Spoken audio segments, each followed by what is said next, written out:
Moira and Jason's breakup. A relationship that we all thought was a fairy tale but eventually turned into a nightmare. Yo, what's up? This is Real Talk Darbs. And today, for those of you guys who don't know, I have interviewed Moira and Jason prior to this issue. In that, isa pa ako sa mga nagsabi na sana all may Jason. Guys, sa lahat ng mga nanonood dyan ngayon, pwede ba sabay-sabay nating sabihin? Sana all. Sana all may Jason. Di ba? Pero thank you very much, Sir Jason. Moira specifically mentioned that after all the rejections that she got, natuto daw siyang magtiwalang muli at si Jason daw yung taong napunta siya. When I stood at the end of that altar, right in front of Jason, I thank God for all those rejections because now I get to stand in front of God's best. Those were one of the sweetest things that I thought a woman was able to get, and she got redirected to a person that really deserves her. But unfortunately, right now, it was really not the case because of what happened. The thing that we thought was going okay at that time was actually not. For those of you who don't know, I'll give you context first. It was confirmed by Jason that him and Moira are no longer together based on what he posted on May 31 that mentions, "This is probably the hardest thing I've ever had to write. But since you guys have been with us from the start, it is only right that you hear this straight from me. 3 years ago, I married my best friend with the intent of spending the rest of my life with her. Though my love for her has always been genuine, a few months ago I confessed to Moira that I have been unfaithful to her during our marriage. I believe that she deserves to know the truth rather than continue a peaceful but dishonest path. I take full responsibility and I'm doing my best to be better. From the bottom of my heart, I'm sorry for everyone I hurt, especially Moy." And Jason mentioned to one of sa post as a picture, "It is with a heavy heart that after 3 years of marriage, we announce that we are parting ways. Our love and respect for each other remains. Request for privacy during this difficult time." It is really with a heavy heart accepting that news from the people that we look up to. But unfortunately, it is what it is and things happen. And the only thing that we can focus on right now is, instead of blaming, is to focus on the lesson that this couple might be able to give us. And these are my love realization after finding out the Jason Moira breakup. Number 1. Love is a choice, and so is cheating. You cheat by choice, not by chance. I myself previously have made the same mistake as Jason made. And that cheating is a cowardly way to show someone how little they mean to you. Sabi nga nila, infidelity is a symptom of an underlying problem. Either a symptom of two things. Number 1, pathology, which is an unresolved trauma or a dysfunction. Or emotional immaturity that pushes them to infidelity. When a cheater crossed the line of infidelity, they have already decided. Lahat ng mga nag-cheat, they know the consequences and the risk right before they do it. Cheating is not a mistake. It is a decision. It is a selfish act that derived from self-serving thoughts. Number 2, people that we love the most usually has the capacity to hurt us the most. Moira mentioned that Jason was the reason why she was able to fall in love again, be able to trust again. That Jason was actually the guy who was able to make her feel safe, secured, and believed in forever, to the extent na nagpakasal silang dalawa. But unfortunately, it was really not the case, because the person that she vowed to love until the day that she died, the person that she loves the most, for sure is now the very reason why her heart is breaking. Her world is turning upside down right now. And that is one of the worst ways in love, that yung mga taong pinakamamahal natin, yun pa yung may mga mas kakayahang saktan tayo. And I think that is the risk of what love is, in that that's the reason why we have to be extra careful to those people who loves us, and we have to be careful on who we trust and love in return.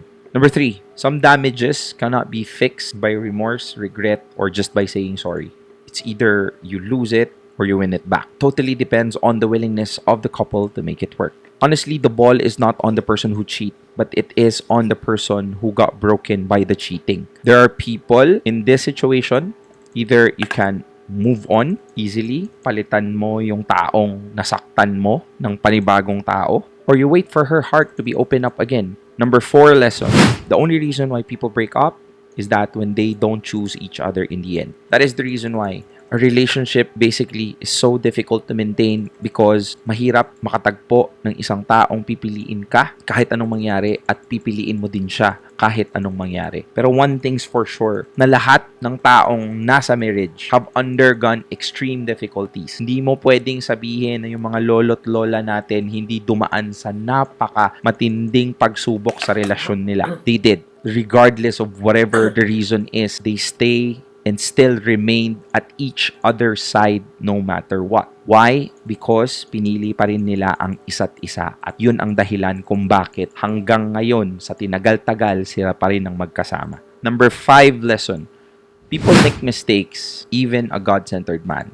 I'm not glorifying him because he admitted it. He could have gone away with it so easily in that inamin niya. But at the end of the day, you have to give the guy a credit because he admitted it. I don't know the specifics of the detail. Did he got caught or did he open up and tell everybody what happened? If that was the case, most men will not be able to do that. But he did. At pakiusap, do not have an expectation that if you are a God-centered person, you cannot make a mistake.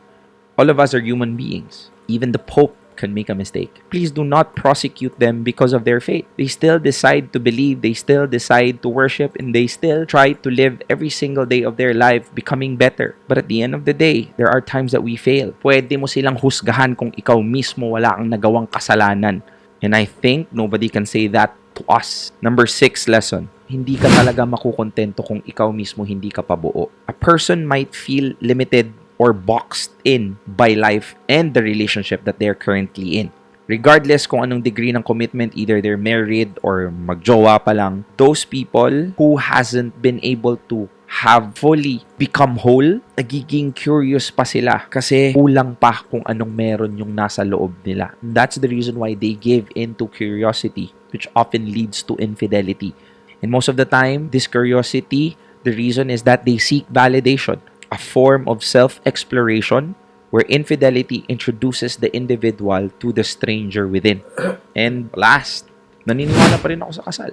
I have put a post and asked people kung ano yung realizations nila doon sa Jason and Moira breakup. Most of the comments mentioned na hindi na sila naniniwala sa kasal, in that it's better to stay single because of this pain. But at the end of the day, you cannot just blame couple of instances where marriage failed to the millions of successful marriages out there. So wag na wag mong hahayaan yung sarili mo maapektuhan kung ano yung nakikita mo dyan sa iyong harapan. In that, the reason why we grew up, me as an individual who's capable of saying and sharing these kind of things to you, is that I was raised by a couple that was married in front of God. And I would love to raise a kid with a wife that is in the sanctity of marriage in front of God. And that is one of the major reasons why I still believe sa kasal. Real talk. My heart goes out to Moira and to Jason in the times that they have been in this kind of difficulty right now. And for sure, there's a lot of people who throw stones at them at this moment because everybody thought that they were living a fairy tale and that eventually it became a nightmare. I don't think Moira would have wanted to be in this kind of situation. Jason, on the other hand, might have a hand on this, but things that would blow up in his face like this is the last thing that he would have wanted to do. And if ever you're someone who's similarly in this kind of situation, gusto kong malaman at maintindihan mo that it's very kind of rare to find the love that we all deserve. And I think the reason why this is so sensationalized is because we think what we saw previously through this couple was the best. And not just to this couple. There have been so many issues about infidelity and cheating, and maraming marriages na ang nasisira. But I want you to know that you should never base your experience based on someone else's experience, in that there might be chances of failing in a relationship, but at the end of the day, it's worth the shot. And that may this allow us to be more wise and mature in choosing the people that we want to end up with. But please, never allow this also to deprive yourself of actually, truly, fully experiencing love. Kasi I would rather live a life that I have experienced happiness because of love and so much pain because of love than living a life that I was not able to experience any pain but have never experienced truly loving at all. I cannot really say anything directly to the situation about Moira because there are so many minute details that we don't know. and that the decision of both people to go on their separate ways should be respected instead of being judged. I just wish and pray and hope may this separation will take them somewhere. Either they will grow individually with the decision, or they will give themselves another chance. But who knows? Maybe the separation will take them somewhere. Either they'll grow individually, and this will give them another chance to experience a new beginning alone by themselves, or maybe, just maybe, this is just a test of marriage. One thing's for sure though, there is a future that awaits for the both of them. But on what kind of future, only God can tell. And maybe at some point, you'll realize that it's not enough to turn the page. You have to close the whole book.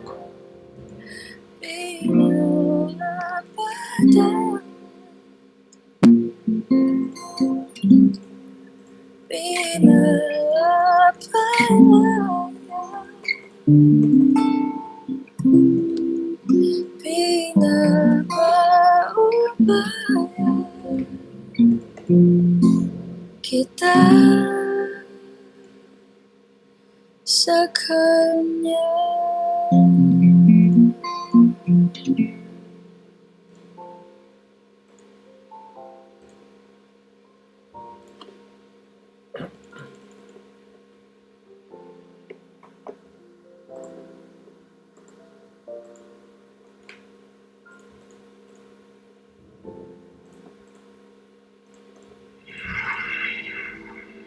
Franco, wala tayong dahilan para mag-usap. Jen, naiipit ako sa sitwasyon eh. Sana maintindihan mo. Akala ko ba ayaw mong manghimasok sa buhay ng kliyente mo? O baka binayaran ka ni Mama para kausapin ako? Ilang weeks na din nilalangaw ang channel mo, no? Siguro, hindi talaga ito ang mundo para sa'yo. Malay mo bukas, sir. Pumikop na, oh. Numbers ang importante dito. Mas relevant ka. Mas madaming opportunities. Girl, baka naman pwede ikaw yung maging handler ko. Wala na ako sa stars. Yung time na nasa